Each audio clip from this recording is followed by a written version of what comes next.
हिमाचल प्रदेश के कुछ हिस्सों में मानसून ने तबाही मचा रही है। पिछले 2 से 3 दिनों से लगातार बारिश के बीच बाढ़ और मुश्किलात से राज्य तबाह है। लगातार हो रही बारिश के कारण ब्यास नदी खतरे के निशान से ऊपर बह रही है। ज़िला के हालात अभी इस तरह के हैं, ये कंप्लीट डिज़ास्टर की स्थिति में हैं और सभी नदियां उफान पर हैं। बहुत ही ज़्यादा उग्र स्थिति है और बिल्डिंग्स, ब्रिजेस और पार्किंग एरियाज़ बहुत सारे जो जल में निमग्न हो चुके हैं। लेकिन हमने इवैक्यूएशन की बहुत अच्छी कार्रवाई की है। हमारी लोकल टीम्स और एसएचओज़ के साथ मिलकर हमने जहाँ जहाँ पर लोगों को खतरा है वहाँ से लोगों को हमने इवैक्यूएट किए। करीब 8 से 12 परिवार जो हैं उनके लोगों को हमने आज ही इवैक्यूएट किया और अभी भी इवैक्यूएशन की जो प्रक्रिया है वो जारी है।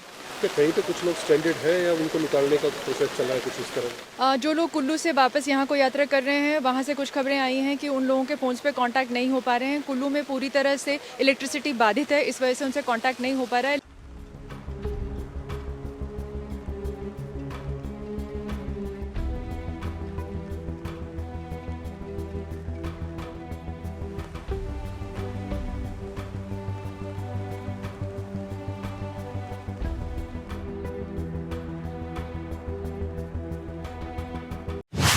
सीजन की पहली बारिश ने पूरे एनसीआर पर बड़ा असर डाला है। यूपी के गाजियाबाद में लगातार और बारिश से निचले इलाकों में भारी जलभराव की स्थिति पैदा हो गई है। दौलत नगर जैसे इलाके में बाढ़ जैसे हालात बन गए हैं।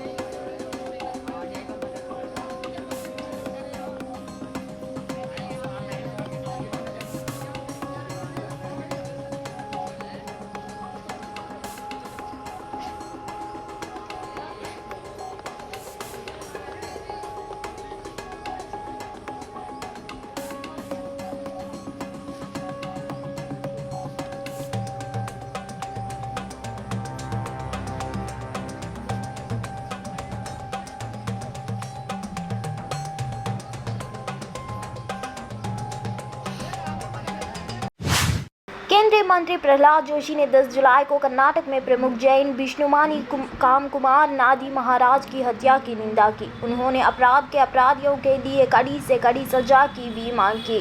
श्री कामकुमार नादी महाराज की हत्या और यादी नहीं ने कहा, शुरुआत की आरोपी का नाम भी सामने नहीं आया था। स्थानीय लोगों को यह बयान देने के लिए मजबूर करने का प्रयास किया गया कि वह कुछ वित्तीय लेन देन में शामिल था। उधर के जो स्थानीय लोग हैं, स्थानीय लोगों को स्टेटमेंट देने के लिए कि कुछ उनका फाइनेंशियल ट्रांजैक्शन था तो फाइनेंसिंग करता था, ऐसे स्टेटमेंट दिलवाने का भी कोशिश हुआ है। मीन्स एक तरह ये जो कुछ आर्थिक व्यवहार था, आर्थिक व्यवहार से का मर्डर हुआ है, इनका मर्डर हुआ है, ऐसा एक माहौल क्रिएट करने का भी कोशिश हुआ। इसमें लोगों को शक आया कि तो जो हत्यारे हैं उनको संरक्षण देने का भी काम हो रहा है।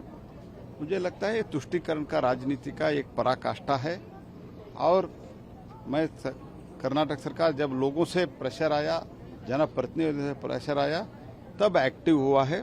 ये बहुत गलत है और सभी जो जैन साधु सन्यासी है जो पैदल चलते हैं, सारे देश विदेश में जो पैदल चलते हैं, उन लोगों को पूरा संरक्षण, और जब भी वो कई से जगह से गुजरते हैं उधर अगर कुछ व्यवस्था उनके धार्मिक स्थल वगैरह नहीं है तो सरकारी बंगलों में करने का व्यवस्था करना चाहिए, संरक्षण देना चाहिए। इसमें जो हत्या की है तो उनको एकदम कड़ी से कड़ी एक शिक्षा मीन्स पनिशमेंट देना चाहिए। उत्तेजित मछुआरों ने 10 जुलाई को रामेश्वरम से श्रीलंकाई नौसेना के खिलाफ विरोध प्रदर्शन किया। मछुआरों ने श्रीलंकाई नौसेना पर लगभग 15 मछुआरों को पकड़ने और कई मशीनीकृत नौकाओं को जब्त करने का आरोप लगाया। उन्होंने केंद्र और राज्य सरकारों से हस्तक्षेप करने का आग्रह किया और मछुआरों की रिहाई की मांग की। 60 நாட்கள் தடைக்காலம் முடிஞ்சு முதல் வாரத்திலே 22 மீனவர்கள் 3 படகு இலங்கை கடற்படை சிறைபிடிச்சாங்க. அதன் தொடர்ச்சியாக நேற்று முன்தினம் ராமேஸ்வரத்திலிருந்து மீன்பிடிக்க போன 2 படகுகளையும் 15 மீனவர்களையும் சிறைபிடிச்சிருக்காங்க. மத்திய மாநில அரசாங்கம் மீனவர் பிரச்சனை வேடிக்கை பார்க்குறாங்க. ரொம்ப மெத்தனத்தை கையாளுறாங்க. கடந்த ஆட்சி காலத்தில், அதாவது 2014க்கு முன்னாடி அப்போ இருந்த காங்கிரஸ் அரசு இருக்கும்போது இலங்கையில் வந்து மீன் பிடிக்க போய் சிறைபிடிக்கப்பட்ட படகு ஒரு படகு கூட இலங்கையில் இல்லை. ஆனால் இந்த அரசு வந்ததுக்கப்புறம் இந்த ஏழை மீனவர்களை, சிறுபான்மை இனத்தை அழிக்கிற நோக்கத்தோடு செயல்பட்டு இருக்காங்க. உண்மையிலே கண்டிக்கத்தக்கது. உடனடியாக இலங்கையில் உள்ள படகுகளை விடுதலை பண்ணணும். இந்த மீன்பிடி தொழிலுக்கு வந்து ஒரு நிரந்தர பாதுகாப்பு கொடுங்க. ஒவ்வொரு நாளும் வந்து செத்து பிழைச்சிக்கிட்டு இருக்காங்க. மீனவ தொழிலாளர்கள்லாம் அச்சத்தில் வந்து கடலில் கால் வைக்கிறதுக்கு அச்சப்படுறாங்க. மாற்று மாநிலங்களை நோக்கி ஓடிக்கிட்டு இருக்காங்க. இந்த நிலை தொடரக்கூடாது. இது கண்டிக்கத்தக்கது, கண்டனத்துக்குரியது. நாங்கள் இதை கண்டித்து வேலைநிறுத்தம் பண்ணியிருக்கோம். இந்த வேலைநிறுத்தம் தொடர்ந்து வேலைநிறுத்த போராட்டமாக இருக்கிறத, நாளைக்கு மீன் பிடிக்க போகிறது இந்த அரசாங்கத்தினுடைய கையில் தான் இருக்குது. அதனால் மத்திய மாநில அரசாங்கங்கள் வந்து மீனவர் பிரச்சனையை அரசியலாக்காமல் உடனடியாக மீனவர் பிரச்சனையை, வாழ்வாதார பிரச்சனையை கருத்தில் கொண்டு ஒரு நிரந்தர தீர்வை ஏற்படுத்துறதுக்கு வழிவகை செய்யணும். இதுதான் ஒட்டுமொத்த மீனவர்களுடைய கோரிக்கை.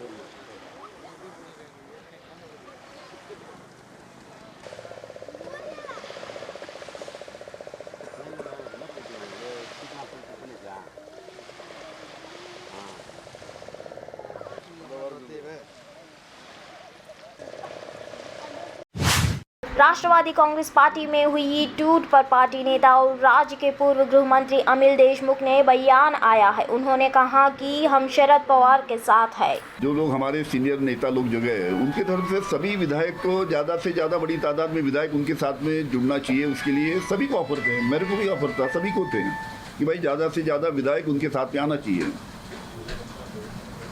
लेकिन कुछ विधायक गए, कुछ विधायक नहीं गए। हमने तय कर लिया था कि हाँ, आखिर तक हम पवार साहब के साथ में रहेंगे। सर, शपथ विधि से कितने दिन पहले संपर्क किया गया? संपर्क को क्या है, शपथ विधि जिस दिन है उस दिन भी संपर्क किया गया विधायक को। हमारे जिस दिन एक दिन पहले भी संपर्क किया गया कि आप आओ करके, ये नहीं बताया गया कि शपथ विधि है करके आप जल्द से जल्द बम्बई में पहुँचो। लेकिन जो विधायक है हमारे राष्ट्रवादी के, सभी को संपर्क किया गया। इसमें से कुछ मान गए, कुछ नहीं माने। उन्होंने तय किया कि कोई भी हालत में पवार साहब के पीछे रहेंगे, मतलब रहेंगे। क्या अजीत पवार के लिए और जो लोग गए प्रफुल्ल पटेल के लिए दरवाजे एनसीपी के खुले हैं अभी भी? अगर वो अपना मन बदलते हैं तो क्या उनकी घर वापसी हो सकती है? प्रफुल्ल पटेल साहब, अजीत दादा साहब हमारे सीनियर हैं। वो समझो वापसी आते हैं तो उनका स्वागत ही होगा पार्टी में। सर, आप संपर्क करेंगे उनसे कि वो वापस आ जाएं? हमारे सीनियर लोग हैं, वो संपर्क करेंगे। महाराष्ट्र में कैबिनेट विस्तार पर प्रतिक्रिया देते हुए राज्य के सीएम एकनाथ शिंदे ने कहा कि यह जल्द ही होगा। उन्होंने आगे कहा, आज वरिष्ठ पुलिस अधिकारियों को वार्षिक सम्मेलन था और वह राज्य की कानून व्यवस्था को मजबूत करने के लिए किया गया था। हम महाराष्ट्र में कानून व्यवस्था को अक्षुण्ण बनाने के लिए सभी कदम उठाएंगे। महाराष्ट्र पुलिस, और इसीलिए आज के 2 दिन के सत्र में बहुत से नए विषयों पर चर्चा होगी। कानून व्यवस्था बनाए रखने के लिए जो जो और प्रावधान करने की आवश्यकता है उसको सरकार बिल्कुल करेगी। जैसे हम अच्छे काम की अपेक्षा करते हैं वैसे पुलिस दल को जो जो आवश्यक चीजें हैं वो देने का काम भी हमारी सरकार करेगी। हिमाचल प्रदेश के पीडब्ल्यूडी मंत्री विक्रमादित्य सिंह ने 10 जुलाई को यानी आज हिमाचल प्रदेश में भारी बारिश के कारण हुई जानमाल की हानि पर दुख व्यक्त करते हुए कहा कि हिमाचल प्रदेश के विभिन्न क्षेत्रों में लगभग 8 लोगों की मौत हो गई। हिमाचल में बारिश से काफ़ी नुकसान हुआ है। हिमाचल में और पूरे नदर्न इंडिया में जिस तरीके से हैवी रेनफॉल पिछले 2 दिन से हो रहा है और इसमें हिमाचल में ख़ास करके बहुत सा नुकसान हुआ है। मैंने कल भी ये बात कही थी कि हिमाचल में करीबन 765 रोड्स है जो उससे प्रभावित हुई है और आज हमारे डिपार्टमेंट द्वारा ये प्रस्तावित किया गया है कि करीबन 550 सड़कें जो है वो खोल दी जाएगी, मगर क्योंकि कई जगहों पे जो डेब्रीज है वो समय समय पर सड़कों के ऊपर आ रहे हैं, जो हालांकि हमने करीबन 342 मशीन्स प्रदेश के अंदर डिप्लॉय करी है पूरे प्रदेश के कोने कोने में, मगर फिर भी जो है इसमें प्रॉब्लम्स आ रही है और काफ़ी लोगों को जो है वो कुल्लू मनाली में जो स्ट्रैंडर्ड थे, टूरिस्ट थे, उनको सेफली इवैक्यूएट किया गया है। और कुछ दुखद खबरें भी आ रही है। जिला शिमला में कल रात और आज सुबह के बीच में करीबन 8 लोगों के दुखद मृत्यु की खबर भी अलग अलग क्षेत्रों से आई है। तो उन परिवारों के साथ भी हमारी गहरी संवेदनाएं हैं। और साथ ही मुख्यमंत्री जी ने केंद्रीय गृह मंत्री अमित शाह जी से भी इस विषय पे चर्चा करी है, बात करी है। और नेशनल डिज़ास्टर रिलीफ अथॉरिटी द्वारा भी पूरा सहयोग हिमाचल प्रदेश को इस आपदा के घड़ी में दिया जाएगा, इसका हमें पूरा विश्वास है। मैंने भी अपने डिपार्टमेंट को ये निवेदन किया है कि पूरा एक असेसमेंट कितना लॉस हमारे पूरे प्रदेश में हो रहा है उसका एक पूरा ब्यौरा बनाएं, ताकि जल्द हम इसको जो है वो मिनिस्ट्री ऑफ होम अफेयर्स में भिजवा कर हिमाचल को पूरा सहयोग जो है वो फाइनेंशियली जो है वो करवाया जाए, उसके लिए भी हम पूरा प्रयास करेंगे। दिल्ली के पीडब्ल्यूडी मंत्री आतिशी ने 10 जुलाई को यानी आज कहा कि कल यमुना नदी के खतरे के निशाने को पार करने की आशंका है। उन्होंने कहा, हमारी गणना के अनुसार ऐसे लगता है कि कल सुबह तक यमुना नदी का जल स्तर खतरे के निशान को पार कर जाएंगे। सुबह तक हथनीकुंड बैराज से हर घंटे में करीब 45,000 क्यूसेक पानी छोड़ा जा रहा था। अब वो संख्या तकरीबन 3 लाख क्यूसेक प्रति घंटे पर पहुंच गई है।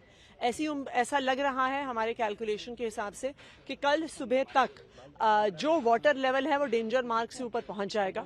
अब सवाल ये है कि अगर लगातार फिर भी बारिश चलती रही, क्योंकि हरियाणा में बरसात हो रही है, उससे पीछे हिमाचल प्रदेश में बरसात हो रही है, तो आगे चलते हुए और कितना पानी आता है इस पर हमने एक पैनी नजर बनाई हुई है। अभी सीएम ने मीटिंग भी बुलाई है, तो लगातार जैसे 8 बजे की हमें खबर मिली कि 2,80,000 क्यूसेक पानी उधर से छोड़ा गया। कल काफी पानी बिल्कुल रात को तो यहाँ पे पहुंचेगा, कब तक? देखिए, ये पानी कल 11 बजे तक तकरीबन 36 से 48 घंटे लगते हैं जब हथनीकुंड बैराज से पानी छोड़ा जाता है। 36 से 48 घंटे में ये पानी यहाँ पे पहुंचता है मानसून के मौसम में। इस मौसम में पानी की स्पीड थोड़ी ज्यादा होती है। तो जो पानी कल छोड़ा गया था, परसों छोड़ा गया था, वो तकरीबन कल 11 बजे तक यहाँ पर पहुंचेगा। और कल एक्सपेक्टेड है कि जो ओल्ड यमुना वाला रेलवे ब्रिज है वहां पर डेंजर मार्क को पानी क्रॉस कर जाएगा। क्या मुनादी करा रहे हैं या रेस्क्यू के लिए?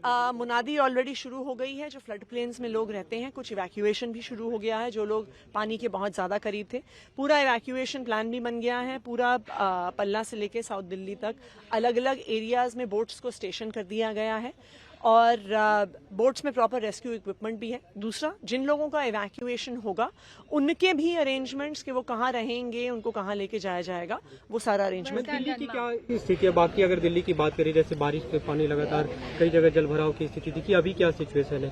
देखिए, अभी बारिश नहीं हुई है पिछले कुछ घंटे से, तो इसलिए सिचुएशन अभी अंडर कंट्रोल है। परंतु जिस तरह से टोरेंशियल बारिश हो रही है, किसी भी शहर के इंफ्रास्ट्रक्चर की अपनी एक कैपेसिटी होती है। हालांकि हम लगातार उस कैपेसिटी को बढ़ाने में लगे हुए हैं। पूरे हमारे विभाग 24 घंटे काम कर रहे हैं अपनी कैपेसिटी को बढ़ाने के लिए। और आज मुख्यमंत्री ने खुद भी एक रिव्यू मीटिंग बुलाई हुई है।